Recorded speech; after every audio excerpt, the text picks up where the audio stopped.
Hello, all.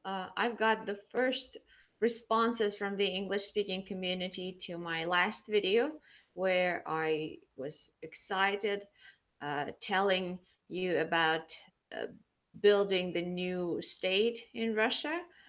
Uh, the first doubts I got, and that's good. Let's talk about them. Let's build the communication bridges and overcome the communication barriers that we have at this moment.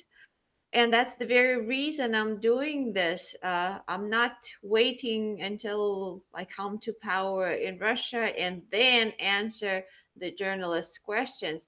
I'm doing this before I came to power so that we can talk to each other and understand each other so that propaganda will not present me later to you as a dictator, as a crazy person. See, I'm just like everyone else today. I don't have any power at all. Nobody pays me for what I'm doing. I volunteer uh, to do what I'm doing right now. So I'm building the new state, uh, and I want you to know all the details. So here are the doubts. I'm going to read them to you. I will not name the people who wrote this to me. I'm going to keep this confidential.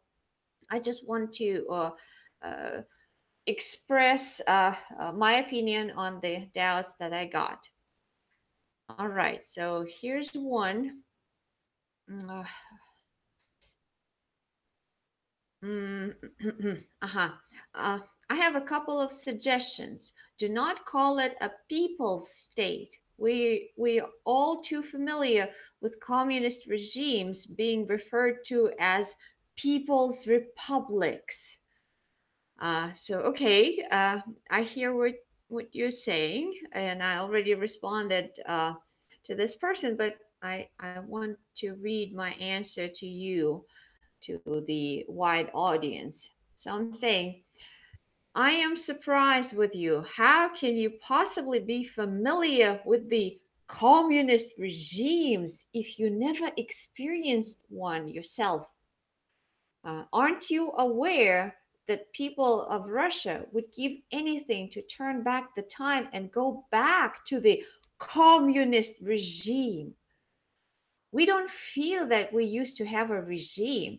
We feel that we have a Western capitalist regime now after 1991 and used to have it before 1917. And what we had when Stalin was in power was true freedom from totalitarian New World Order and the sick people in power.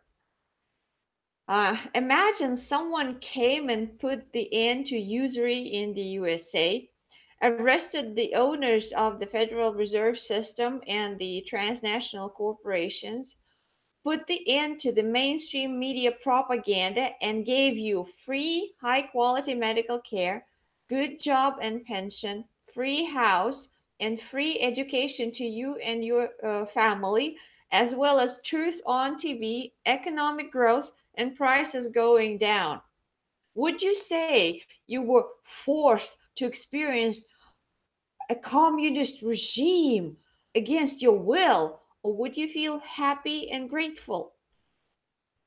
Uh, Thanks for the advice. I think you've become a victim of propaganda that made you fear Stalin and communism. It is those who have power were scared the most of Stalin's financial system because it put the end to financial dependence on the dollar and made usury obsolete. In your case, being scared of it is not logical and not reasonable. Uh, I'm going to answer one more response before I give the facts, the numbers that confirm what I'm saying. So let's hear one more. Uh, okay. That's my response. Just a second.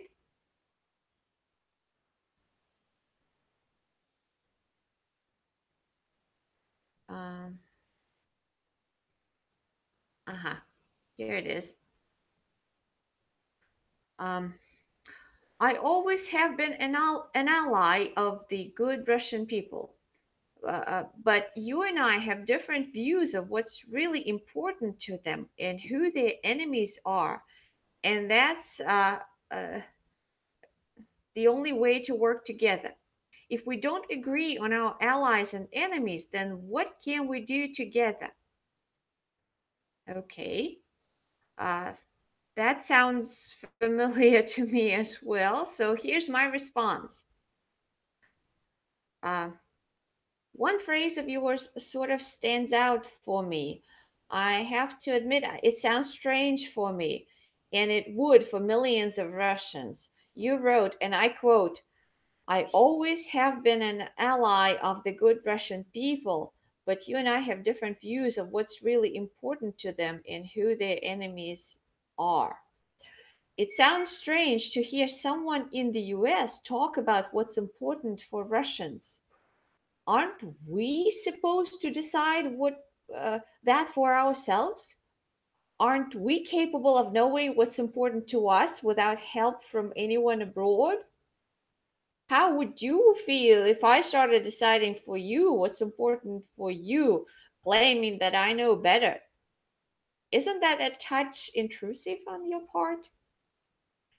Uh, then you ask what we can do um, if we don't agree on enemies and allies. That's an excellent question. Uh, what do two people do if they don't agree? The best they can do is share what they know and work together to figure out what they disagree on and why. The best way is to listen to one another, use reason, ask questions, and explore other areas of knowledge. When two people communicate in a healthy way, then they open new horizons and become aware of the things they were not aware of before they began communicating. I know you want to share a lot of information, but you have to let me do the same thing. I have a lot of important eye opening things to say as well. And I also need time to figure out how to say it in English uh, to present what I found out in my research. And that was my answer. And now I want to give you the facts about the so-called communist regime that they scare you with. Let me show you what is so scary about it. So you have to understand that before Stalin came to power, you have to understand the condition Russia was in. The industry was destroyed.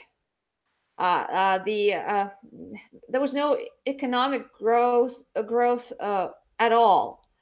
Uh, Lots of people suffered through the civil war, the revolution, the foreign invasion into our country. We had lots of people killed.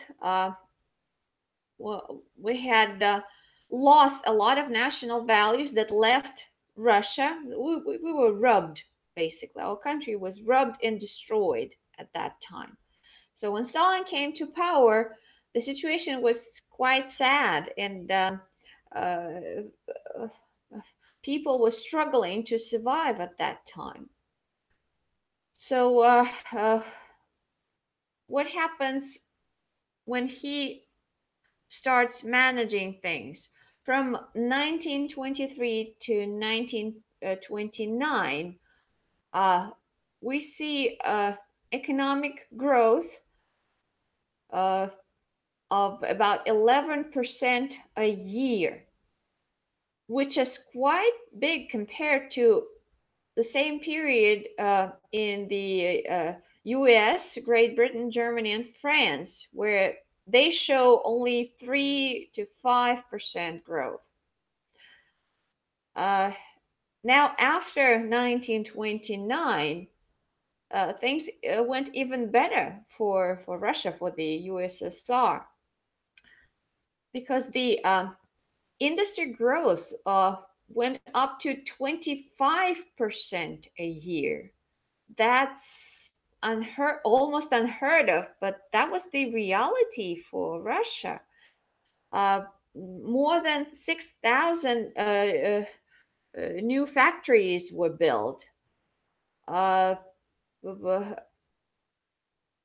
in 1937, USSR uh, takes the first place in Europe according to the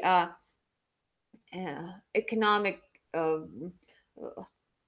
growth, and only stays second compared to the USA. So that's pretty impressive. Also, before the USSR was built, most people in Russia were practically illiterate. And then uh, uh, in the USSR, the education was absolutely free and was available to everyone, and it was even mandatory. I'm sorry, mandatory by the year of 1937, and that was a big a breakthrough as well. That was wonderful. Now, I also have demographic uh, numbers that can confirm that things were quite well at that time. Uh, for example, I look at the birth rates and at the death rates, and I compare those in the USSR in the year 1935 and in other countries. So here's the birth rates in 1935. Uh, Sweden 13, France 15, Germany 14, Italy 23, USSR 24. We definitely had a birth rate going up, and it was the baby boomers years. Now, the death rates, if we compare the death rates, we also see a difference. In the USSR, the death rate does not go beyond 10, where in Spain, for example, I see 16, Great Britain 11, France 15, Germany 11. So we could see that birth rates were higher in the USSR, and uh, death rates were lower when Stalin was in power. So all those rumors about Stalin killing his nation, that's just propaganda. That's just propaganda. Uh, if we look at the statistics of those imprisoned, uh, then once again, it's not very different from the average percentage of imprisoned all around the world. In fact, the USA is a champion of people being imprisoned at this moment.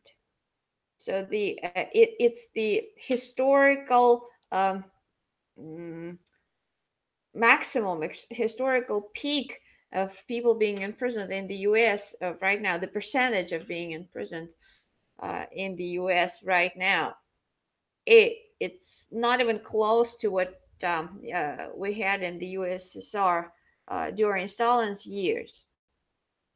And if we talk about the situation today in terms of the New World Order resistance, then that's the key issue. Stalin was the leader, the absolute the most successful leader of the New World Order resistance. the New World Order is not created today. It's not even a yesterday's idea.